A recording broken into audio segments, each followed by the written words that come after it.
Alright guys, so we are live. I thought we could do a quick live video. Mainly I'm going to talk about the upcoming 5G. I'm going to talk about how to protect yourself from 5G.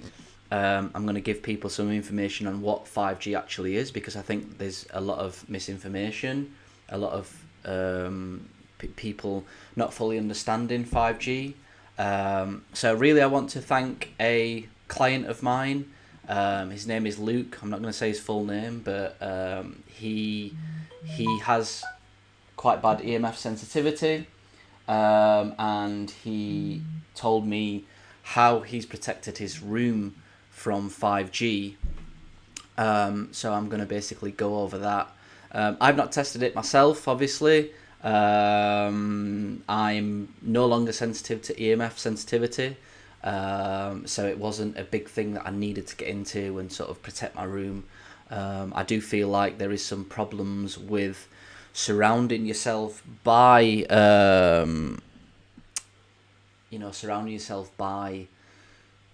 EMF protective shielding, because it can affect your own natural body's energy. So for example, doing the pulling down exercise sometimes gets a little bit difficult if you are in a Faraday cage, for example.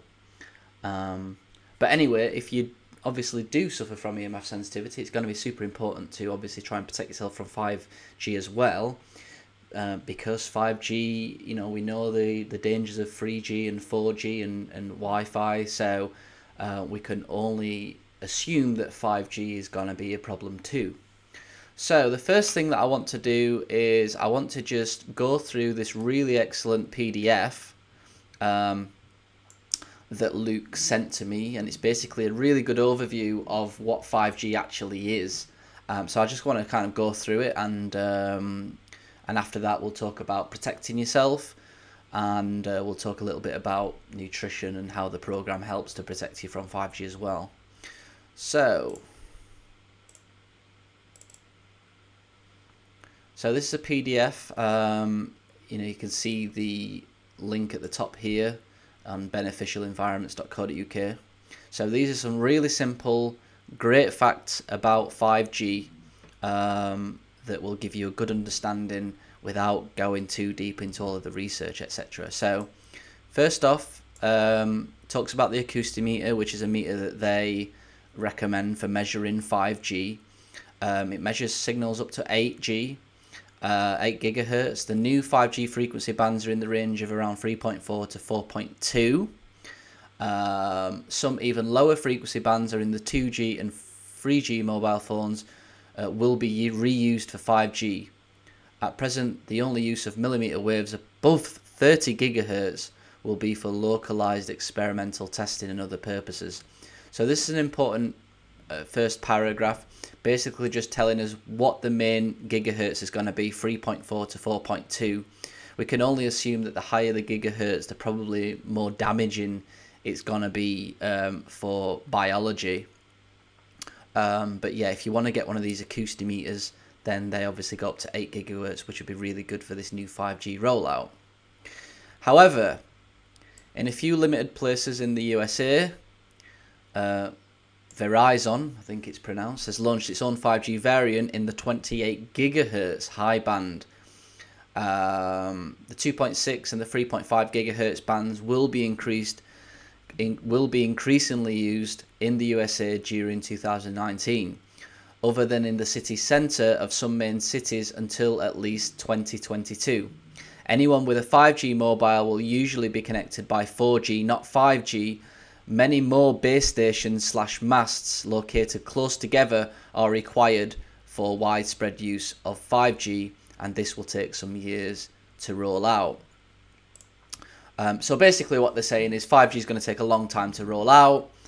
Most of the gigahertz is going to be between 2.6 and 3.5. Most people will be still be connecting to the 4G system, mainly because it's going to take so long for 5G to roll out. So it's important to not fully freak out too much at the moment, although it's important to sort of prepare yourself for mass 5G antennas. So point 3, high band above 24 gigahertz and millimeter wave above 30 gigahertz frequencies do not travel through trees, buildings, or into vehicles. That's important to realise. These are probably the most dangerous ones. You would assume is the higher gigahertz, 24 gigahertz, 30 gigahertz. That's super high. They do not travel well through trees and buildings. They will not be used as the main 5G mobile network, but instead will provide local hotspots in the home and open areas where there are many active users. For example, Verizon's current home 5G is available in a few places in the USA where a high band mast is within a few hundred meters in clear line of sight to an external antenna or your home. So basically what that's saying is do not get 5G inside your home. They're likely to be 24 gigahertz, 30 gigahertz. I won't be getting a 5G phone. I certainly will not be having any hotspot Wi-Fi routers in my house that are using the higher frequencies of the 24 gigahertz and the 30 gigahertz. Super important not to do that. So millimeter wave 5G will also be used to connect base stations to satellites. Individual mobile phones will still connect to these base stations using lower band below 6 gigahertz frequencies.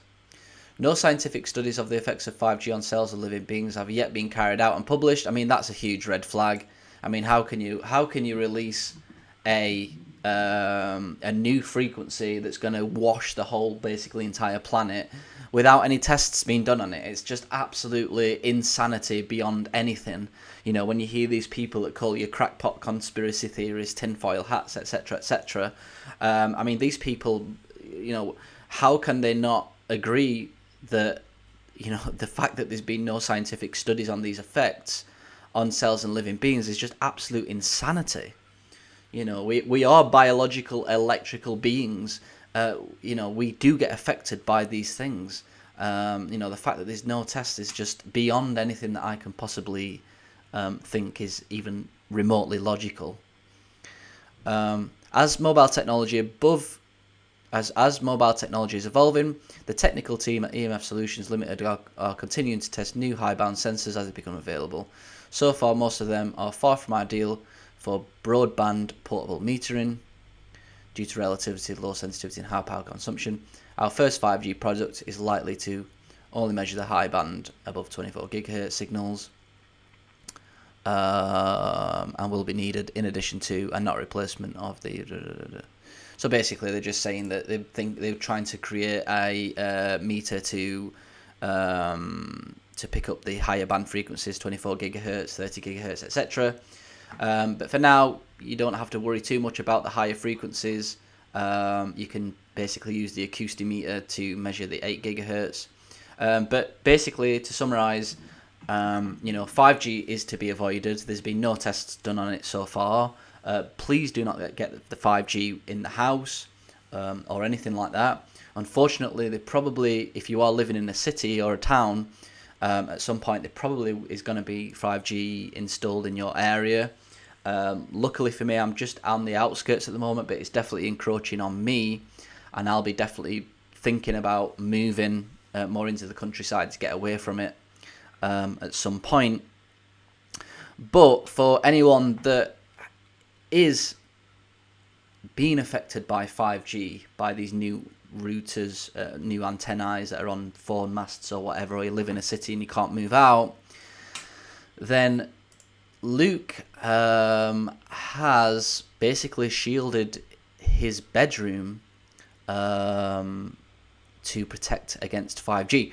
Now, this is sort of a bit new to me because I know that protecting yourself from 5G is quite challenging. So I've been looking around for ways to protect yourself from 5G, and so far what Luke has done, I feel, is probably the best thing I have seen so far.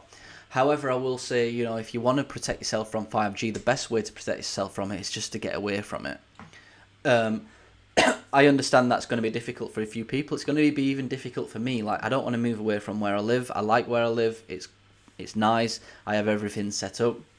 But at the end of the day, you know what I mean, if you're getting blasted by 5G, then I'd prefer for that not to happen. But anyway, if you are wanting to protect yourself, then I'm going to go through what he's done in his own room, which hopefully will give you a bit of a head start or a heads up at least on what you can potentially do. Anyway, I think some people are watching the stream. Tell me if the stream is actually working all right in the chat. If you can, I probably should have done that in the beginning. Can you hear me all right? Is the camera and the microphone working okay? Yeah, please, if someone could give me a heads up in the live chat, then that would be useful. So let's move across to here. Alright, so Luke says, my room is shielded with ISO, FOL, micro, perforated aluminium barrier wallpaper, which is specifically for 5G shielding. Details on material is in this link here. So just get that loaded up.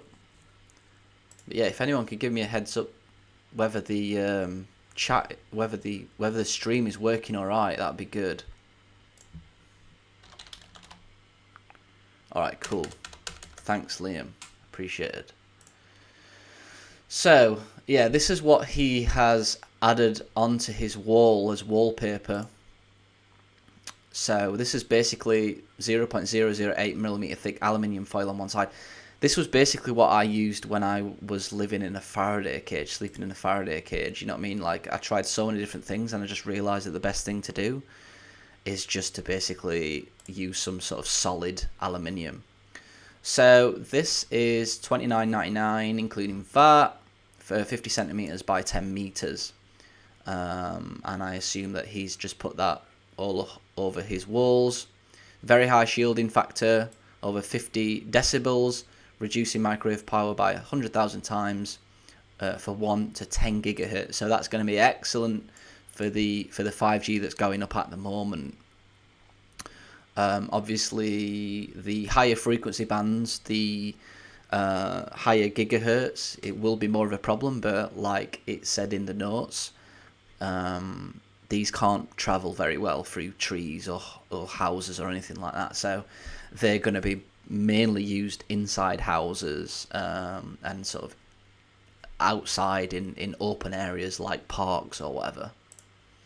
So the second material is an EMF absorbing paper. Details on materials in this link here. So he's really gone to town here, and I do mention in my videos, if you've got EMF sensitivity, you need a safe space. You will not heal fully without getting some sort of safe space. For me, it was living in Thailand, and luckily for me, I was only around one router, which was enough for me to not heal. I had to get myself a Faraday cage to get them toxins out of my system that was holding me back. So he's also added this EMF absorbing wallpaper, a multi-purpose tool for reducing exposure to EMFs. Shields by at least 60% absorption. It's $49 including VAT.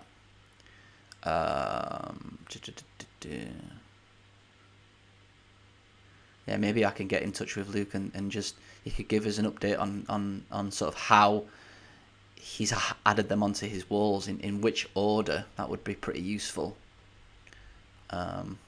So yeah, but yeah, he's added this, I would imagine, on top of the aluminium. So the aluminium's going behind this absorbing wallpaper, but maybe the other way around. I need to check that out. So next he's put other shielding materials are shielding paint for door and window frame and shielding window film. So obviously one of the problems with EMFs is that if you've got windows or doors, then the frequencies can go inside of there and then be bouncing off all of the walls inside. So, he's really done a great job of it, protecting himself from all angles, really. So this is the EMF shielding window film. So there's different ones here. Silver one, a clear one, silver special. That one looks a bit more opaque. So he's added them to his windows for full Faraday protection. And then here is a shielding paint. From what I hear, that the shielding paints, this one in particular is not, hold on,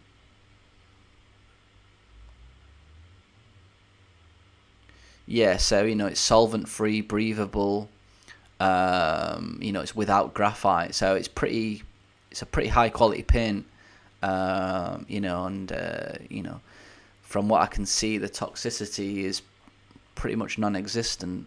But everything that's not natural is somewhat toxic.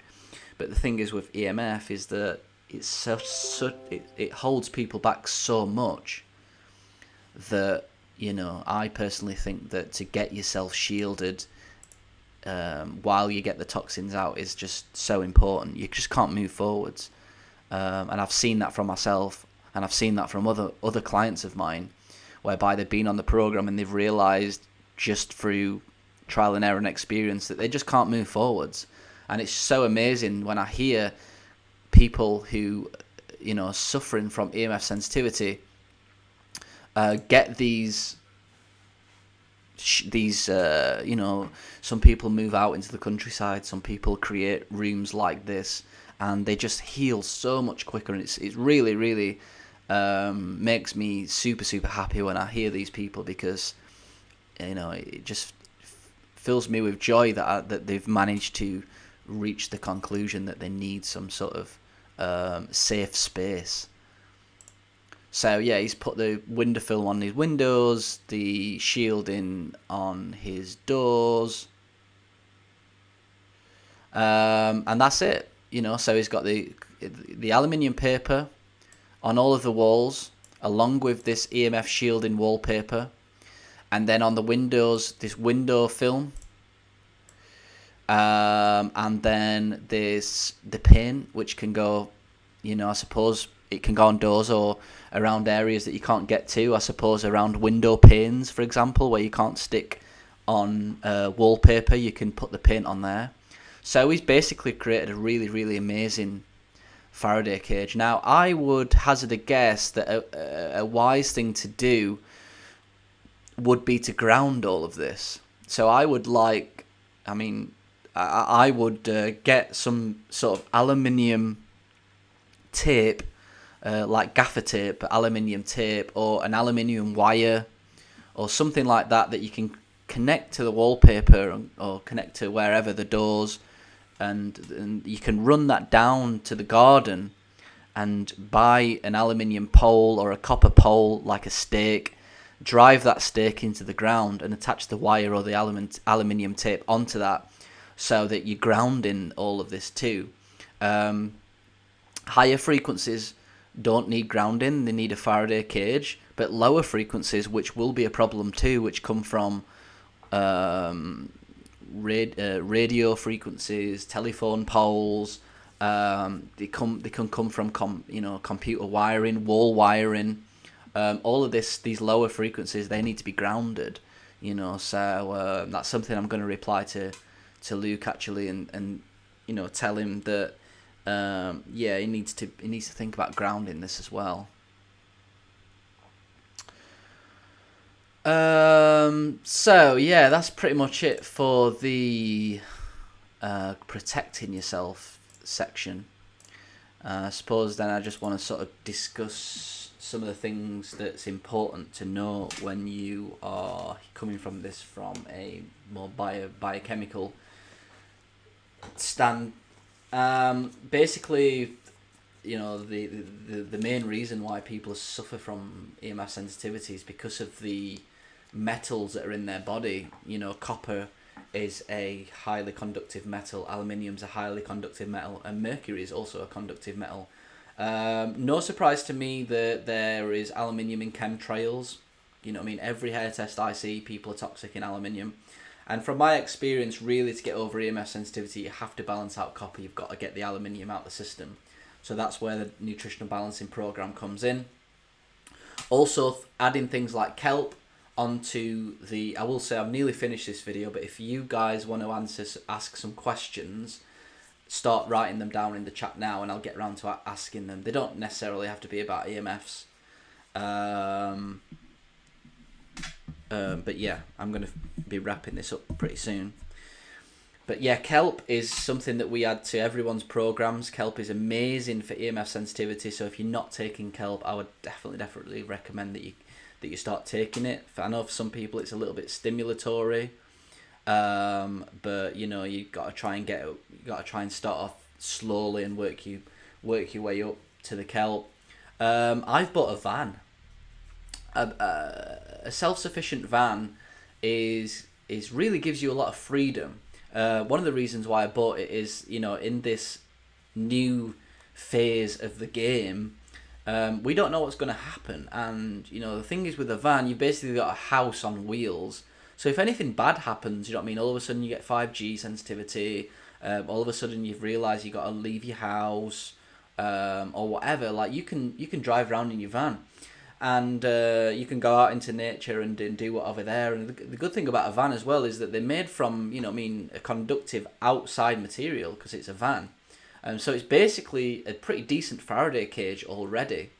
And if you was to shield your van potentially with the 5G material that we're talking about on here, then you basically got a Faraday cage on wheels, and you can do your program in there.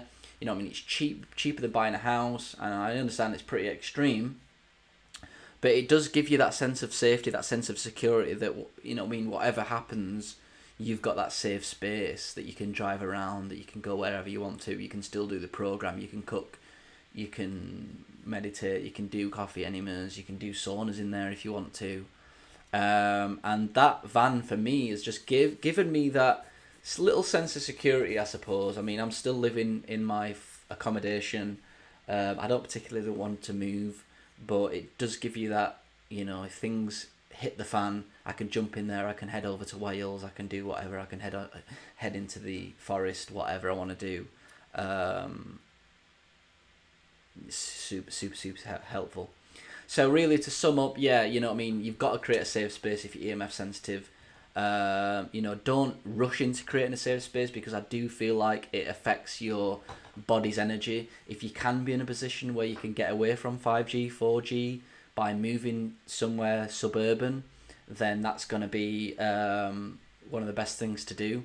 Do your program. You're never really going to fully overcome EMF sensitivity or any ailments unless you get them toxins out of your system. The copper, the aluminium, the mercury, and then obviously all the other things that are contributing to ill health, cadmium, nickel, etc., etc.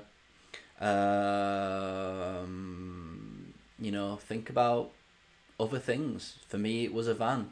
For some people, they can't do that. They got a family, for example. But I believe that if you have faith, if you listen to God, if you're open to God, you'll be guided into what's going to be best for you. So I'm just going to see if we've got any questions. This was pretty much off the cuff. So yeah, let's have a look.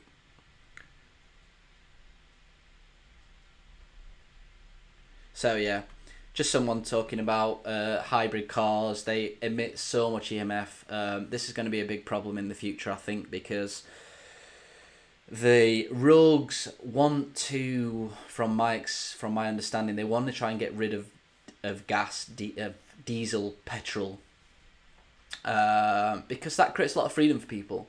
They want all electric vehicles, electric cars. I personally believe because of the EMFs, but I also, a more sinister agenda is that you can get electric cars to become automated eventually.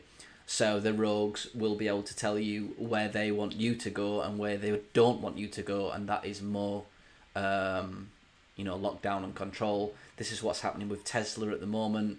You might think that you own a Tesla, but really you don't. The thing is with Teslas is they can remote control, they can remote manage your car. If they're not happy with you for whatever reason, they can just turn off your car, and you can't do anything about it. So we need to revolt. We need to tell people we don't want this. We need to have faith. We need to spread the word. This is going to be one of the biggest problems. Is that, I think just like Corona is an amazing excuse for doing all of the madness that's going off.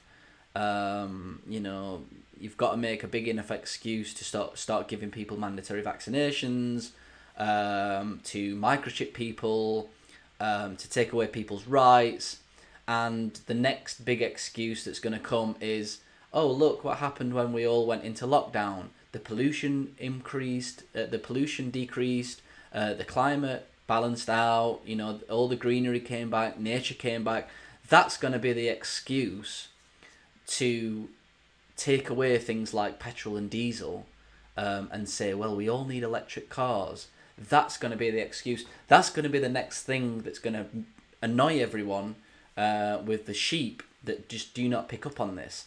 I'm out there saying, look, this coronavirus, I'm not saying it's not real, but I'm saying there's very, very fishy things going off with people wanting to do mandatory vaccinations, with people wanting to do microchipping, all of these conspiracies, or basically it's just people trying to figure out the truth, that have been happening for 10 years, 20 years. All of them are coming true all at one time, or at least they're getting pushed all at one time. That is not, how is that a coincidence? That is such a huge, ginormous coincidence that it becomes not a coincidence. If this was a pandemic, fair enough. We know that flu strains manifest differently after a while. Then you would just assume that no one would be talking about sort of microchipping and universal basic income. It would just be, right, we've got a pandemic, we need to deal with it.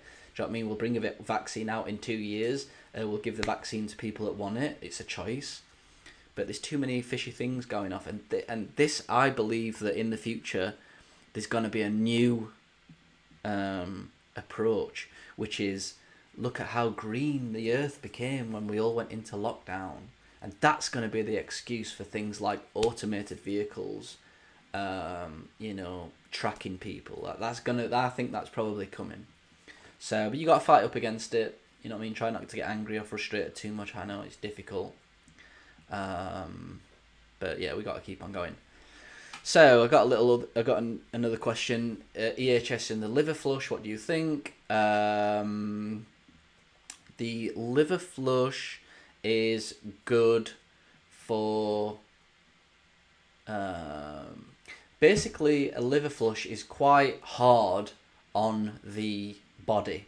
So if you are wanting to do a liver flush, I'm not saying don't do one, I'm saying be prepared, because if you've got adrenal burnout, your adrenals might get pretty whipped for sometimes 2, 3 weeks, 4 weeks. And that can short term make EHS increase more, because your adrenal glands have had a big hit. Long term, it's going to be better for your body because you've released a lot of things from the liver, but saying liver flush will fix your EHS is probably the wrong way of going about it. Fixing EHS is a more multifaceted, holistic approach that happens over a prolonged period of time. So that would be my advice on that. But I've done a couple of liver flushes and they're quite amazing. But yeah, you know what I mean? If you are burnt out, then be prepared to be more burnt out for a little bit. Alright guys, thanks for watching. Please subscribe. Please like the channel. Please share this with your friends. Please sign up to our newsletter, www.deephealingspace.com/sign up, because if anything, well, at some point we're not going to be on YouTube, because it's just going to get too difficult to be on there. So the only way to keep in touch is via newsletter. So please sign up to that. And yeah, thanks for watching. See you soon.